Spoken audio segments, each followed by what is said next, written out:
देखिए ये आपकी बुक के ऊपर जो फिगर है 9.2 उसको उन्होंने यहाँ पे दिखाया हुआ। ये आपके पास जाइलम है, जाइलम ट्यूब है, इधर इसमें से वाटर मूव करके आ रहा है। तो ये आपके पास जो है ये सेल्स के अंदर सेंटर होते हैं, तो इंट्रासेलुलर स्पेसेस में से होते हुए ये आपके पास एयर स्पेसेस में आ जाते हैं वाटर वेपर जो है, फिर आहिस्ता आहिस्ता वो बाहर की तरफ मूव कर जाते हैं। और ये आपके पास स्टोमेटा प्रेजेंट है म्यूजिफिल सेल्स के अंदर। तो इस तरीके से जो है आपके पास ये मूवमेंट होती है वाटर की, ठीक है। मतलब इस फॉर्म में ये मूव करके बाहर की तरफ ट्रांसपोर्ट कर जाते हैं आपके पास। जो ये आपके पास फिगर है 9.1 उसमें उन्होंने दिखाया हुआ uptake of water and ions by root.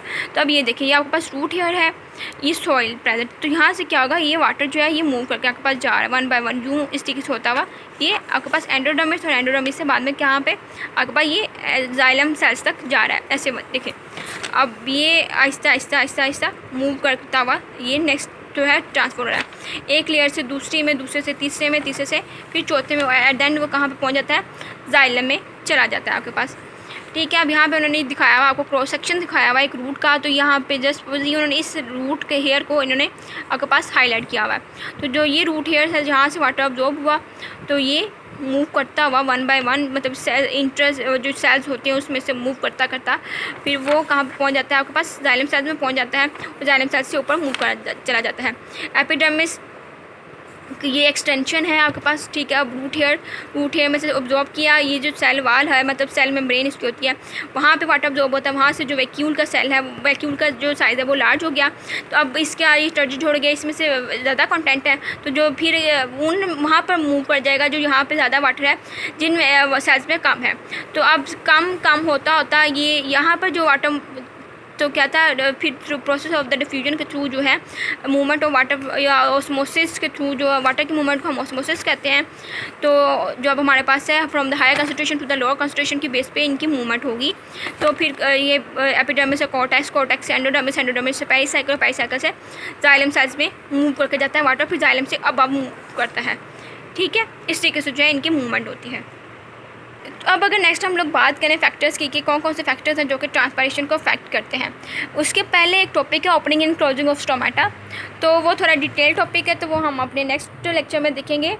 तो फैक्टिंग जो है ये थोड़ा इजी टॉपिक है, तो इसको हम लोग अपना आज कवर कर लेते हैं। तो हमारे पास डिफरेंट फैक्टर्स होते हैं जो कि डायरेक्टली या इनडायरेक्टली हमारे ट्रांसपायरेशन जो होती है मीन्स के रिमूवल ऑफ वाटर को कंट्रोल करते हैं प्लांट्स के अंदर। तो कुछ जो हैं आपके पास फैक्टर्स वो डायरेक्टली डिपेंडेंट होते हैं, ट्रांसपायरेशन पर डायरेक्टली डिपेंड करती है, और कुछ पे इनडायरेक्टली जो है वो डिपेंड करती है। तो हम लोग बात करें डायरेक्टली किस पर डिपेंड करती है, तो वो हमारे पास होता है opening and closing of the stomata. और ये जो ओपनिंग और क्लोजिंग ऑफ स्टोमेटा होती है ये डिफरेंट मेथड्स के थ्रू होती है, मतलब डिफरेंट चीज़ें जो हैं वो इन्वॉल्व होती हैं इसकी ओपनिंग और क्लोजिंग में। तो फर्स्ट ऑफ ऑल हम लोग बात करें कि टेम्परेचर जो है वो कैसे इन्वॉल्व होता है आपके पास opening and closing of stomata में या फिर ट्रांसपायरेशन में। तो जैसे जैसे आपके पास जो टेम्परेचर है वो इंक्रीज़ होता है तो वैसे वैसे क्या होता है आपके पास ट्रांसपायरेशन जो है वो इंक्रीज़ होती है, बट इसकी भी एक सर्टन लिमिट होती है।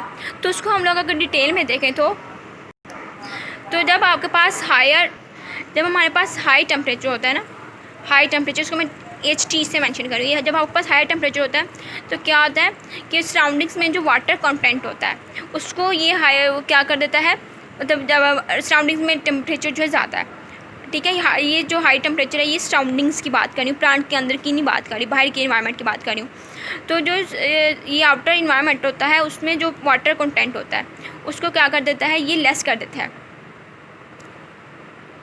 लेस वाटर कंटेंट हो जाता है हाई टेम्परेचर में। मीन्स इसको हम कहते हैं ह्यूमिडिटी, कि ह्यूमिडिटी जो है वो रिड्यूस हो जाती है एयर्स में। जब एयर में आपके पास ह्यूमिडिटी जो है वो रिड्यूस होती है तो क्या होता है, जो आपके पास वाटर मॉलिक्यूल्स होते हैं उनकी जो काइनेटिक एनर्जी होती है वो क्या होती है, इंक्रीज़ कर जाती है प्लांट के अंदर।